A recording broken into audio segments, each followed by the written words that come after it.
Hey, what's up? It's Matt in Japan. Welcome back to my channel. And today we're taking a look at Transformers Legacy Evolution Prime Universe Skyquake. So I don't have the box for this figure, as you know if you've watched my unboxing video. I just got the figure and the accessories, so we'll just be taking a look at that. But first and foremost, this guy is absolutely amazing. Now I'm not too, I wasn't really too into Transformers Prime. It was kind of past my prime, no pun intended.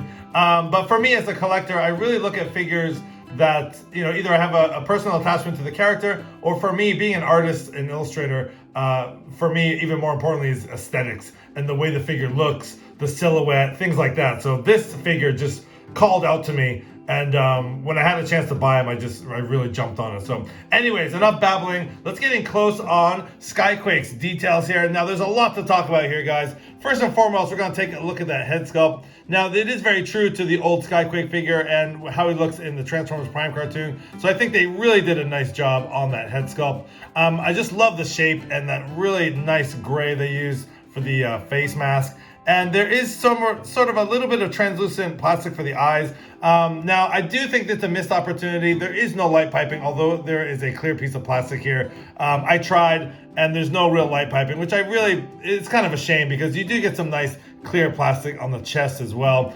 and on the other parts of the, we'll see more in jet mode. But anyways, the face sculpt alone is just amazing. So just going down the figure, there's all sorts of little details, little Easter eggs here and there to find. I love this chest piece, done that sort of nice, sort of almost greenish metallic paint here.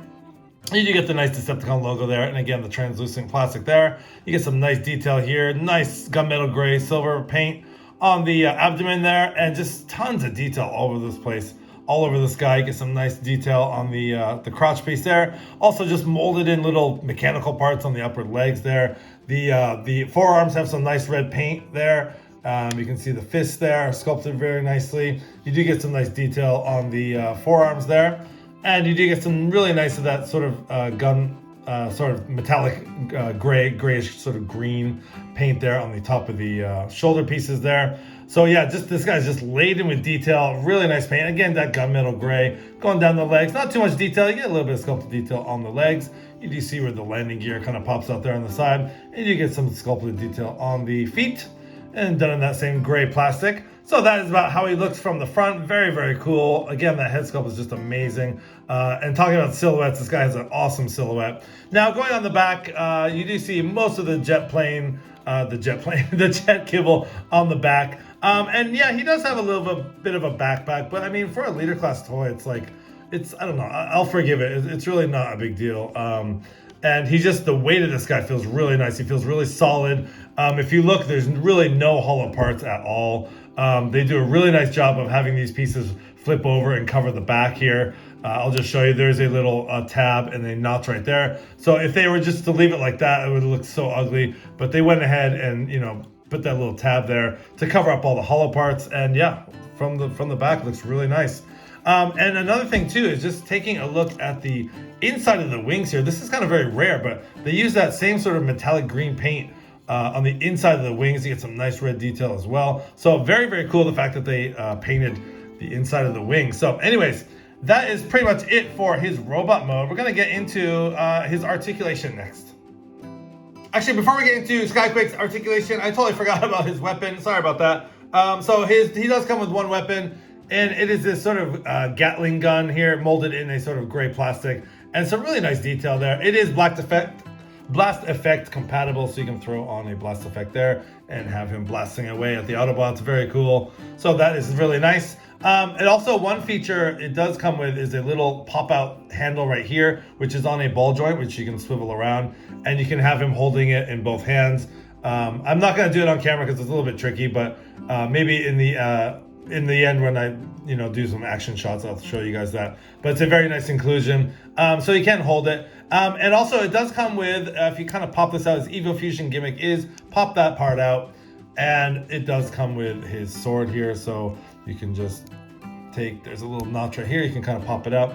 I'm not too crazy about this sword. It's done in sort of a amber color, sort of a light, a kind of brownish yellow, clear plastic, and it doesn't really lock in place that great. So I'm not a huge fan of this, but you know, he can hold it. And there is a little notch there that actually kind of goes in his hand a certain way. So I'm not really sure why they did that, but he can hold it like that. So he can hold it like that. And the only thing I kind of don't like about that, like if you have his sword there and you have his gun in his hand like that, it does leave this sort of unsightly gap here. So it actually definitely looks better with the sword inside the gun there. So if you don't have his sword inside there stored, it's, I don't know, it looks a little bit hollow there. So I don't know, it's not bad. Like the gun, if you put the gun and the sword together, it definitely looks a lot better because it fills in that space. So basically what you're gonna do, that's a very tight fit because that little notch there. So yeah, you can just kind of fold that back, and this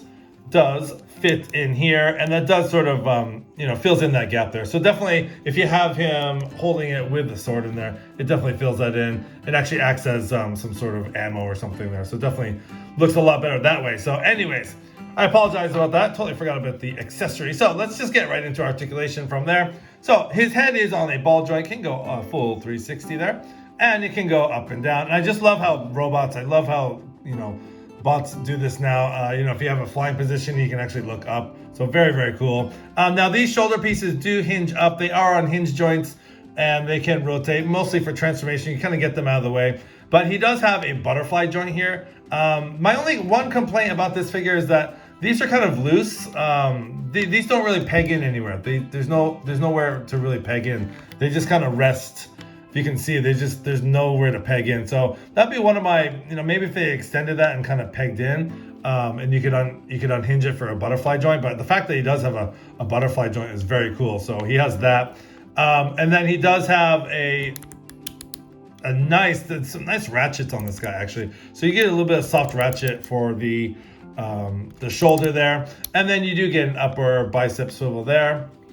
See, again, it's kind of like if you want to move this part, the butterfly joint comes on hinge, but he does have a full 360 on the upper bicep there, and he does have, let's make sure his arm is back in position. There we go. And he does have a double jointed elbow, so you get a really lot of nice elbow articulation there. That's because of transformation. And there's no articulated fingers, which kind of sucks because, you know, we've seen other leaders with articulated fingers, but we do get some wrist movement. So it's not, you know, it's not that bad. And actually, yeah, so I just kind of wish that those pegged in. But anyways, he has some nice arm articulation.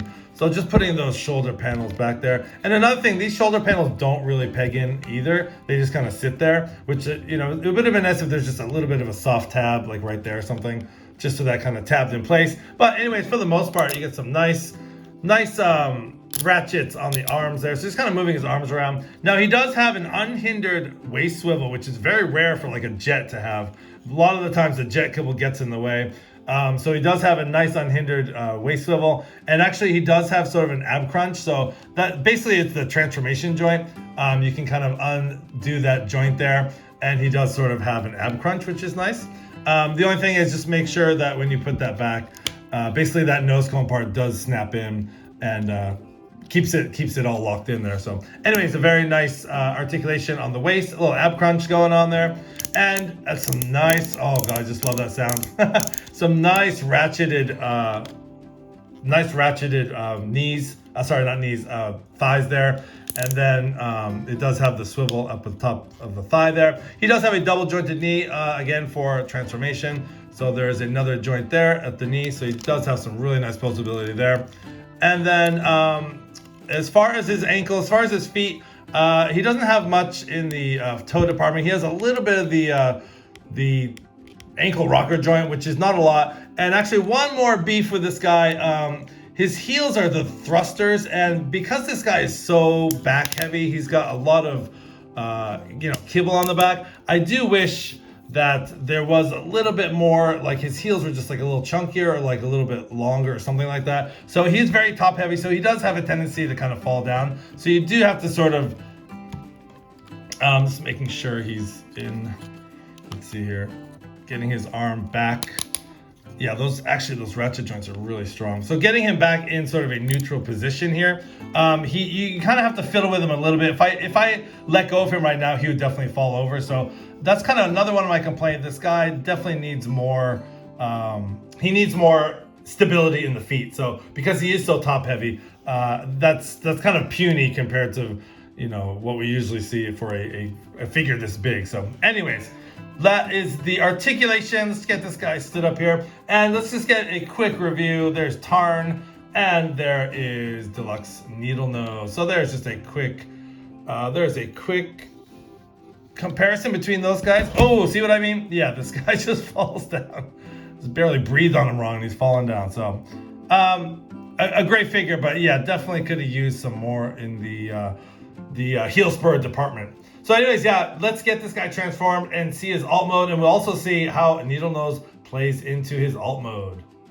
All right, here we have leader class Skyquake, all transformed into his amazing looking jet mode. So let's take a look at his details. Now this jet mode has a lot going on, sort of more than meets the eye, no pun intended. But first and foremost, let's take a quick look at the front of the jet. You get some just really nice paintwork all over the place here. You get some really nice gunmetal gray there. You get that sort of amber translucent plastic for the cockpit. And yes, the cockpit does open. And although you can't really fit any figures in there, they'd have to be pretty tiny, but the amount of detail, just you see the seats and the pilots, you know, the pilot controls and things like that. A very, very cool inclusion there. So that does go up and down. And he does have landing gear. My copy looks like it has a little bit of a scratch there, which is unfortunate, but he does have landing gear. He has front and back landing gear, and the landing gear actually is very well detailed as well. Going down the figure, again, that metallic sort of metallic green paint they use all over the figures is really nice. I love the contrast between the sort of dark green and the paint there that they use.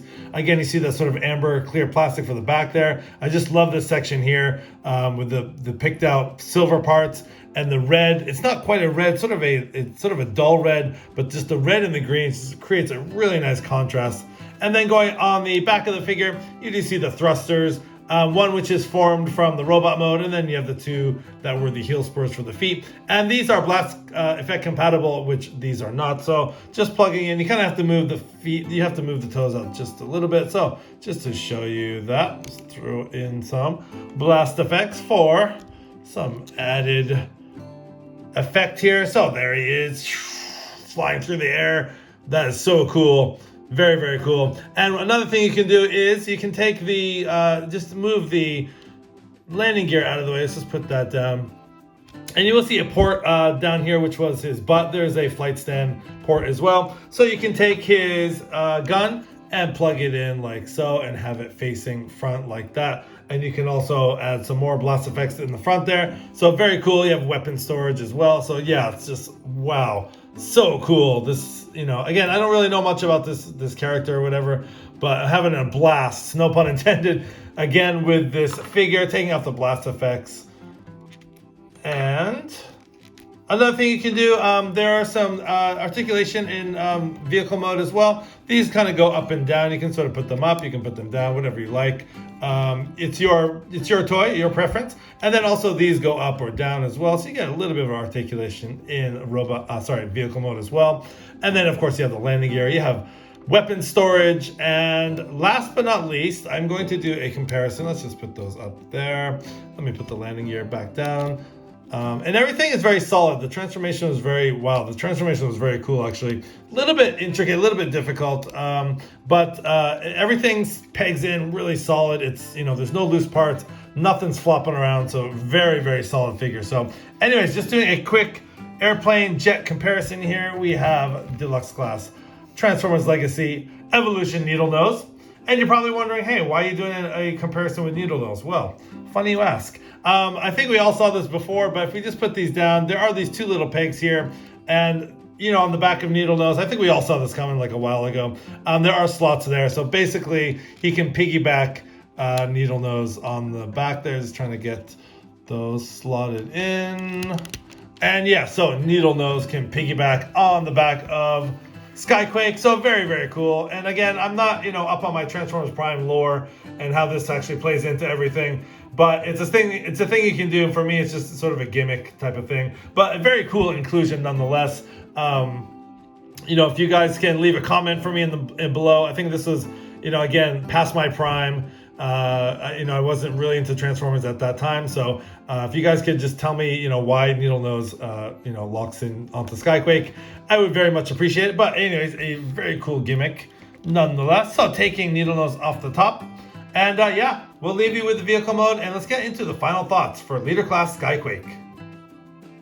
Okay, so we're actually going to leave Transformers Legacy Evolution, Leader Class, Universe Prime, Skyquake in his vehicle mode here, because honestly, this vehicle mode looks just as good as the robot mode. So it's kind of hard to, I don't know, I really like the alt mode.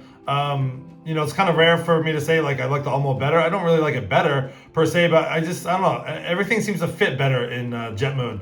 That's not to say the robot mode is not good. It is. But again, I just had a few minor problems, just kind of nitpicks about the heel spurs not being big enough to kind of hold the weight. This guy is a Leader Class toy. He should have stability in the robot mode. Also, the ankle pivot, it doesn't, I tried to get him in some poses, and I'll leave you guys with some action poses, but, he's highly articulated, but again, those feet are just, I wish there was a little bit more articulation in the feet. I also wish those shoulder pieces kind of tabbed in as well. But yeah, the jet mode is pretty much flawless.